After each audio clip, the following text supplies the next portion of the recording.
baabun nawaafili li mooy buntu àttey naafile ya xeeti naafile yi wa sujoodi tilaawati ak sujootu jàng alquran day wax ci buntu bi nag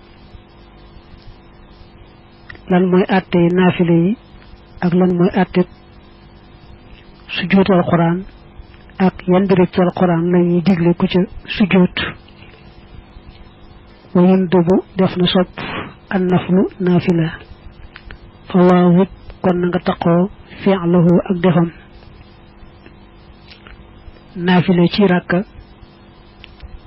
sopp nañ ko ci yépp waxtu woo xam ne aayuwuñu ca naafila weesu woon na ci gannaaw waxtu yoo xam ne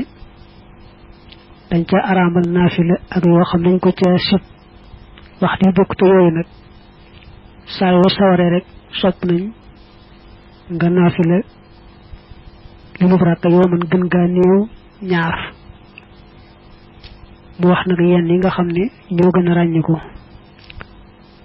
ka ba'di zuhrin niki gannaaw tisbaar arbaxan ñeent wa qablahu ak ci ak jëkkam ka qabli xasrin niki njëkk takkusaan bokk na ci naafile yi feddle ko ñu sopp leen lool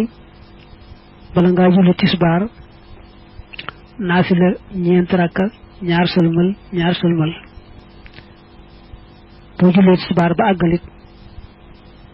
naafila ñeent ñaar sëlmal am na addis bu ne man xaafaza ala arbaxin rakahatin qabla zuhri wa arbaxin ba'dahu xaramahu llahu ala naar nga xool nag ba'dahu jooju fekkee ak zuhur lañ cee jublu salaatu zuhri kon ba'daha mooy yelloog moom ci zahir buñ jubloo nag ak zuhru jublu ci waxtu tisbaar yi rek moom muzakkar lay doon ba'dahu mooy yelloog moom ñu xoolaat ci addis bi ba xam nañ ko fa indee ci takk mu ne ku sàmmoon teeg bala ngaa julli tisbaar naafila ñeent ñaar sëlmal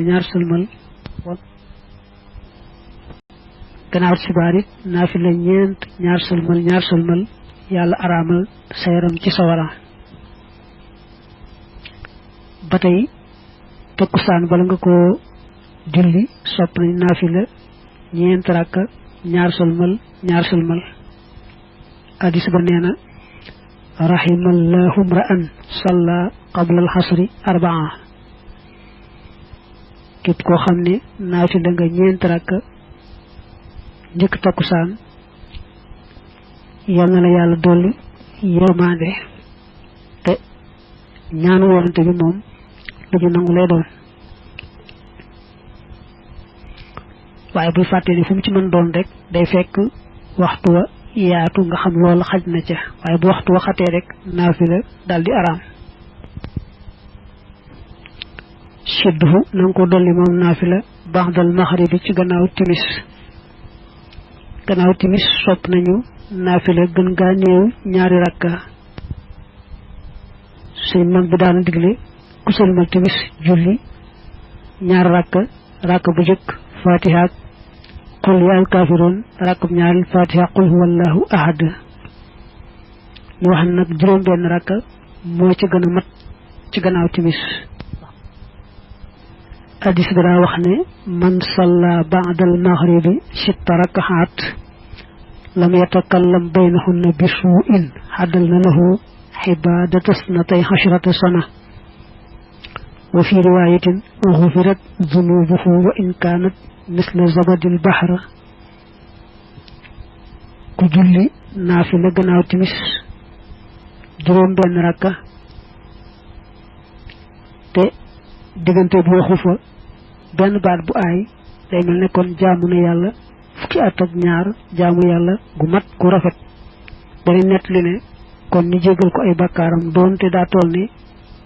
tuuri ci géej faraxib na nga ko xemam loo nag moom naafila xabal ci shaaj njëkk gee wa ba'daha ak ci gannaawam sopp nañu lool naafila bala ngaa julli gee ak gannaaw boo jullee gee ba noppi bala ngaa julli gee moom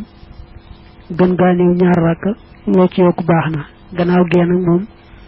gën gaa néew safa wetar soo ko mënee def nag fukki rakk ak ñaar wetar ni nga koy defee ci